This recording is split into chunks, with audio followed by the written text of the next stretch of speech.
Cause of you, I was a sorry. I take it again, handy again.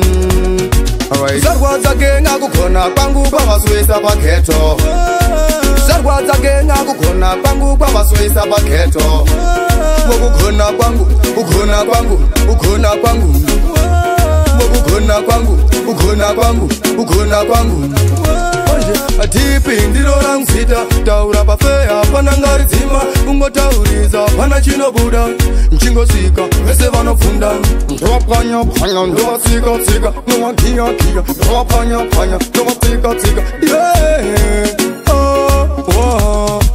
zarwadza kenga kukona kwangu kwavaswisa paketo zarwadza kenga kukona kwangu kwavaswisa paketo ukona kwangu ukona kwangu ukona kwangu ukona kwangu ukona kwangu ukona kwangu uvamwene khodo vachabuda khoita vasvike pandiri vanobuda dikita wani pai wani vese ndovarikita nkuma ndakadanwa futi ndikadaira vamwe vese vankoromedzera ngavasive mwamandire ukochetsa mabhebhi yavo yese wandifarira hanzi ngoma rakureta nkorombera zarwadza kenga kukona kwangu kwavaswisa paketo zarwadza kenga kukona kwangu kwavaswisa paketo ukona kwangu ukona kwangu ukona kwangu ukona kwangu ukona kwangu ukona kwangu atipi ndiro rangsita taura pafeya panangari dzima kungotauriza pana chinobuda mchingosika vese vanofunda ndovapanya panya ndovasika tsika novakiya kiya ndovapanya panya ndovatsika tsika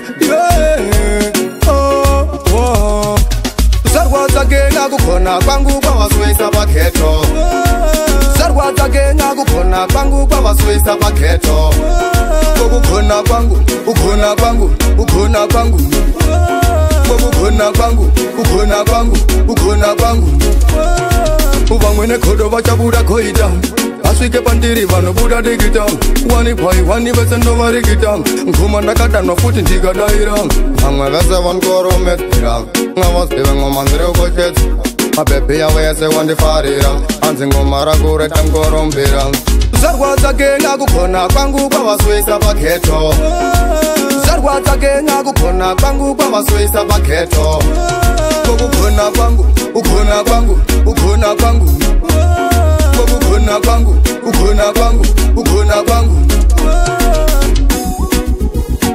yo boss Turu ayo metan big up tonight man.